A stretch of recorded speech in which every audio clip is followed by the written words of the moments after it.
रमा एकादशी पूजा विधि। साल 2023 में 9 नवंबर गुरुवार को रमा एकादशी का व्रत किया जा रहा है।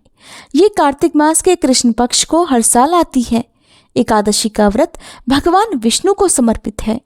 धनतेरस और दिवाली से पहले रमा एकादशी का आना धार्मिक दृष्टि से काफी महत्व रखता है।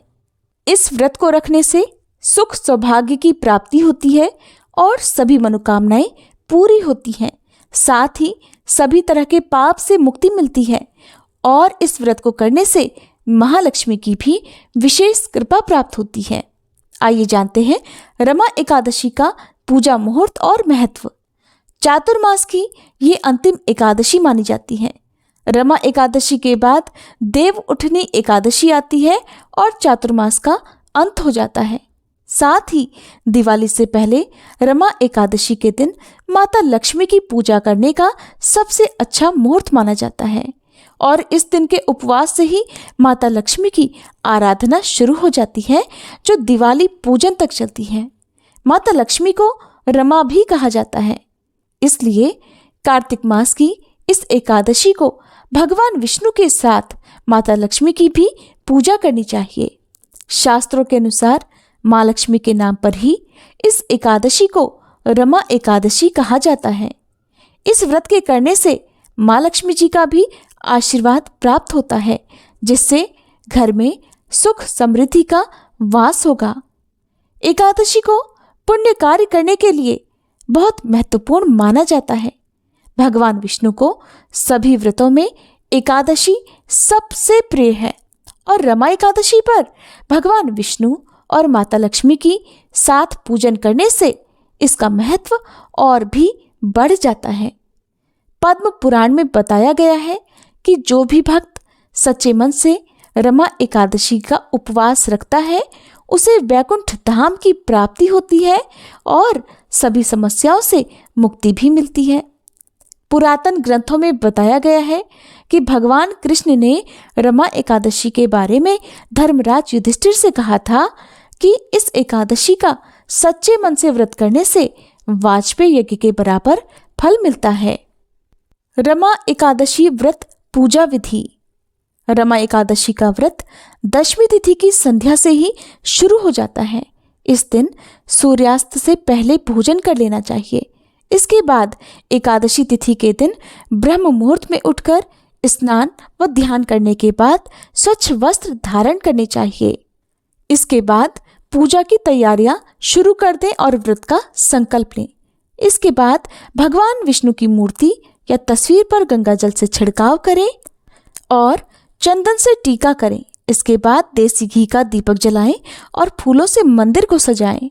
रमा एकादशी पर भगवान कृष्ण की पूजा करने का भी विधान है, क्योंकि भगवान कृष्ण को माखन मिश्री अच्छी लगती है, इसलिए उनको भी यही भोग लगाएं।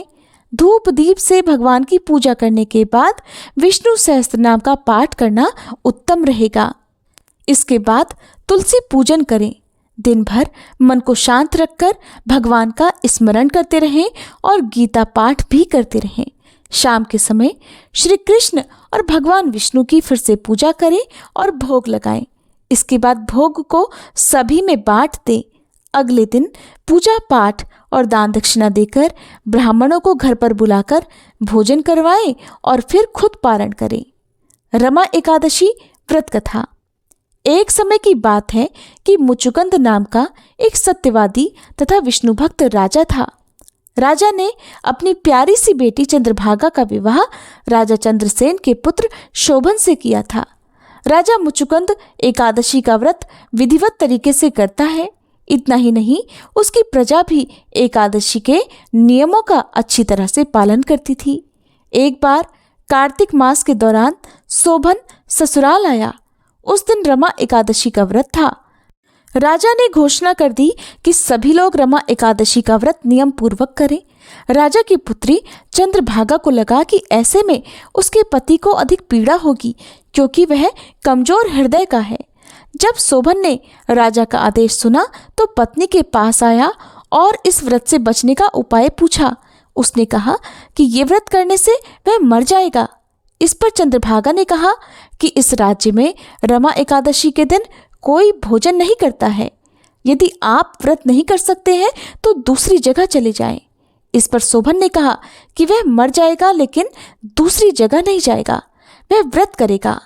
फिर उसने रमा एकादशी व्रत किया, लेकिन भूख से उसका बुरा हाल हो गया। रमा एकादशी की रात्रि के समय जागरण भी किया। वह रात शोभन के लिए असहनीय थी। अगले दिन सूर्योदय से पूर्व ही भूखे शोभन की मौत हो गई। ऐसे में राजा मुचुकुंद ने अपने दामाद शोभन के शव को जल प्रवाह करा दिया और अपनी बेटी को सती न होने का आदेश दिया। उसने बेटी से भगवान विष्णु पर आस्था रखने को कहा। पिता की आज्ञा मानकर बेटी ने व्रत को पूरा किया। उधर रमा एकादशी व्रत के प्रभाव से शोभन जीवित हो गया और उसे भगवान विष्णु की कृपा से मंदराचल पर्वत पर देवपुर नामक उत्तम नगर मिला। राजा शोभन के राज्य में स्वर्ण, मणियों, आभूषण की कोई कमी नहीं थी। एक दिन राजा मुचुकुंद के नगर का एक ब्राह्मण तीर्थ यात्रा करते हुए शोभन के नगर में पहुंचा, जहां उसने राजा शोभन से मुलाकात की। राजा ने अपनी पत्नी चंद्रभागा तथा ससुर मुचुकुंद के बारे में पूछा। ब्राह्मण ने कहा कि वे सभी कुशल हैं। आप बताएं, रमा एकादशी का व्रत करने के कारण आपकी मृत्यु हो गई थी, अपने बारे में बताएं। फिर आपको इतना सुंदर नगर कैसे प्राप्त हुआ? तब शोभन ने कहा कि ये सब रमा एकादशी व्रत का फल है, लेकिन यह अस्थिर है क्योंकि वह व्रत विवशता में किया था, जिस कारण अस्थिर नगर मिला, लेकिन चंद्रभागा इसे स्थिर कर सकती है। उस ब्राह्मण ने सारी बातें चंद्रभागा से कही। तब चंद्रभागा ने कहा कि वह स्वप्न तो नहीं है। ब्राह्मण ने कहा कि नहीं, वह प्रत्यक्ष तौर पर देखकर आया है। उसने चंद्रभागा से कहा कि तुम कुछ ऐसा उपाय करो जिससे वह नगर स्थिर हो जाए। तब चंद्रभागा ने उसे देवनगर में जाने को कहा। उसने कहा कि वह अपने पति को देखेगी और अपने व्रत के प्रभाव से उस नगर को स्थिर कर देगी। तब ब्राह्मण उसे मंदराचल पर्वत पर वामदेव के पास ले गया। वामदेव ने उसकी कथा सुनकर उसे मंत्रों से अभिषेक किया। फिर चंद्रभागा ने व्रत के प्रभाव से दिव्य देह धारण किया और शोभन के पास गई। शोभन ने उसे सिंहासन पर अपने पास बिठाया। फिर चंद्रभागा ने पति को अपने पुण्य के बारे में सुनाया। उसने कहा कि वह अपने मायके में 8 वर्ष की आयु से ही नियम से एकादशी व्रत कर रही है। उस व्रत के प्रभाव से ये नगर स्थिर हो जाएगा तथा यह प्रलय के अंत तक स्थिर रहेगा। दिव्य देह धारण किए चंद्रभागा अपने पति शोभन के साथ उस नगर में सुखपूर्वक रहने लगी। रमा एकादशी व्रत 9 नवंबर गुरुवार और व्रत समाप्ति होगी 10 नवंबर शुक्रवार को, और एकादशी का व्रत खोला जाएगा यानी पारणा किया जाएगा 10 नवंबर शुक्रवार को सुबह 6:42 से 9:15 के बीच में।